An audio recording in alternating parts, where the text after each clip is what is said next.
जत तालुक्यातील सनमडी गावांमधील आश्रमशाळेत मुख्याध्यापकाकडूनच 7 मुलींचं लैंगिक शोषण झाल्याची धक्कादायक घटना समोर आली आहे।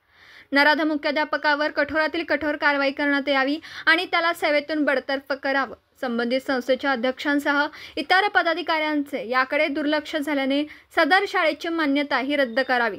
सुट्टी दिवशी घरी गेल्यानंतर या मुलींनी झालेला प्रकार पालकांना सांगितल्यानंतर ही घटना समोर आली। त्यानंतर मुलींच्या पालकांनी मुख्याध्यापकास मारहाण केली, परंतु आता या तक्रार दाखल करण्यात येऊ नयेत याबाबत पालकांवर दबाव आणला जात असल्याचं दिसून येत आहे। याविरोधात सखोल चौकशी होऊन संबंधित मुख्याध्यापकासह आणखी कोणी दोषी आहेत का हे पाहून त्यांच्यावर कठोर कायदेशीर कारवाई आणि यासाठी विशेष चौकशी समिती नेमावी अशी मागणी यावेळी महाराष्ट्र राज्य महिला आयोगाच्या अध्यक्षा तसेच राष्ट्रवादी काँग्रेस पार्टीच्या प्रदेशाध्यक्ष रुपालीताई चाकणकर यांनी निवेदनाद्वारे केली।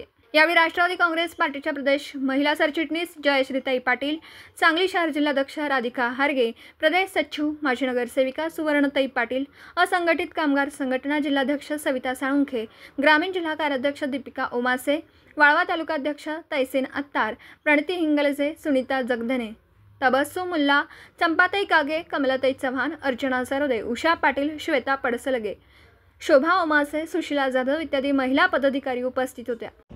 नमस्कार, मी जयश्रीताई पाटील, प्रदेश महिला सरचिटणीस राष्ट्रवादी काँग्रेस पार्टी।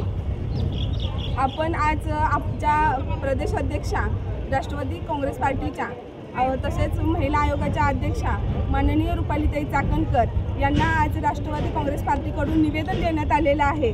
ते निवेदन असं की जत तालुक्यामधील सनमडी गावामधील आश्रमशाळेत एका मुख्याध्यापकाने 7 मुलींवरती लैंगिक अत्याचार केलाय, तर त्याच्यावरती कठोर कारवाई होऊन त्याला त्या कामावरून बरतर्फ करावं व त्या संस्थेचे जे संस्थापक अध्यक्ष असतील, तिथले जे सदस्य बॉडी असेल त्यांच्यावर सुद्धा चौकशी व्हावी व त्या शाळेची नोंदी कायमस्वरूपी बंद करण्यात यावी अशी मागणी आम्ही रुपालीताई चाकणकर यांच्याकडे केलेली आहे आणि त्यांनी हे लवकरात लवकर करावं अशी आमच्या आग्रहाची विनंती आहे। कारण लैंगिक अत्याचार करताना एका नाही तर अशा 7 मुलींचे झाले। आता जर 7 मुलींची नावं पुढे येत आहेत तर अनेक किती मुलींची त्यामध्ये हे झालेले असतील, शोषण झालं असेल आणि हे सगळं करत असताना त्यांच्या आई वडिलांवरती सुद्धा दडपण आणण्याचं काम केलं जात आहे। तर इकडे गांभीर्यानं महिला आयोगाने लक्ष दिलं पाहिजे अशी आम्ही राष्ट्रवादी काँग्रेस पार्टीच्या सांगली जिल्ह्याकडून विनंती करतो।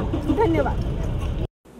दिवसभरातील घडामोडींचा आढावा घेण्यासाठी पाहत रहा N24 मराठी न्यूज चॅनल।